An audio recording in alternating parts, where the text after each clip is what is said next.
তোমার কি বিদেশ যাইতেই হবে? হাতে তো আর কোনো টাকা পয়সা নাই। সারা জীবন যা কষ্ট করে উপার্জন করছি সব তো মানুষের জন্য করছি। আমার তো আর নিজের জন্য কিছু রাখি নাই। হাতে কোনো টাকা পয়সাও নাই যে কোনো ব্যবসা বাণিজ্য করব। আমাদের যে সন্তানটা দুনিয়াতে আসতেছে ওর জন্য হলেও আমাকে বিদেশ যাইতে হবে। তুমি একটু টেনশন করো না, নিজের খেয়াল রাখো, নিজের দিকে যত্ন রাখো। তুমি এত অসুস্থ শরীর নিয়ে কিভাবে বিদেশে কাজ করবা? তোমার অনেক কষ্ট হবে, তাই না? আরে পাগলি, আমার কোনো কষ্ট হইব না। দেখো আমি সময় মতো ওষুধ খাবো, নিজের খেয়াল রাখবো, দেখতে দেখতে দিন পার হয়ে যাবো। তুমি কোনো চিন্তা করো না, তুমি দেখে থাকো, ভালো থাকো। এই তোরা এই বাক্স ব্যাটারা নিয়ে কই যাইতেছ? নতুন বাড়ি তো রেডি হয়ে গেছে, সেখানে গিয়ে উঠবো। নতুন বাড়ি যাইতেছ তো আমরা যাবো না? আরে মা কি কয় দাও দেখি, তোমার কি মাথা খারাপ নাকি? ওইখানে তুমি গিয়ে কি করবা? এখানে তো ভালো আছো, সুন্দর আবহাওয়া, পরিবেশ ভালো, সূর্যের আলো সব আছে। ওইখানে তুমি অ্যাডজাস্ট করতে পারবা না। তোমার বৌমা খায়েশ করছে তার স্বামী সন্তান নিয়ে আলাদাভাবে ওইখানে সংসার করবে। যতদিন পর্যন্ত এই বাড়ি ঘর সয় সম্পত্তি তোর বাপের নামে ছিল ততদিন বড় বৌমা কইছে যে আমরা সবাই মিলে গিয়ে শহর ওই নতুন বাড়িতে থাকুম। আর যখনই তনে বাড়ি ঘর লেখা দেওয়া হইলো তখনই কি বড় বৌমার চাওয়াটা পাল্টাই গেছে না? বেয়াদবি নিয়েন না আম্মা, আপনি একটা বিরক্তিকর মানুষ আম্মা।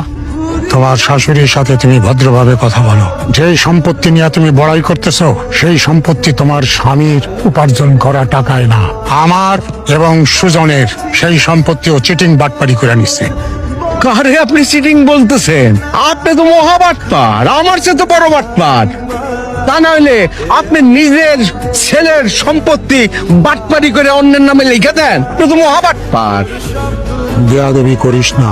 চোখ রাঙ্গায় কথা বলবেন না আব্বা, আমি বলে দিলাম আপনারে। চুপ করো, এসব সিটারদের সাথে এত কথা বাড়ায় কোনো লাভ নাই।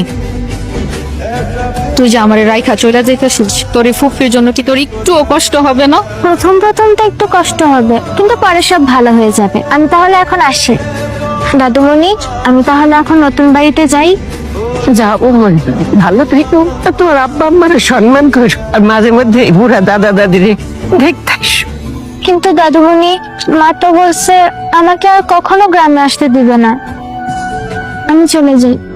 বাপ বাপের ছাড়ে না। তুমি আমার ছোট বলার সঙ্গে যে বেইমানিটা করছো আজকে দেখছো তার বল। আমি পাপী, আমি পাপী, আমি মহা পাপী।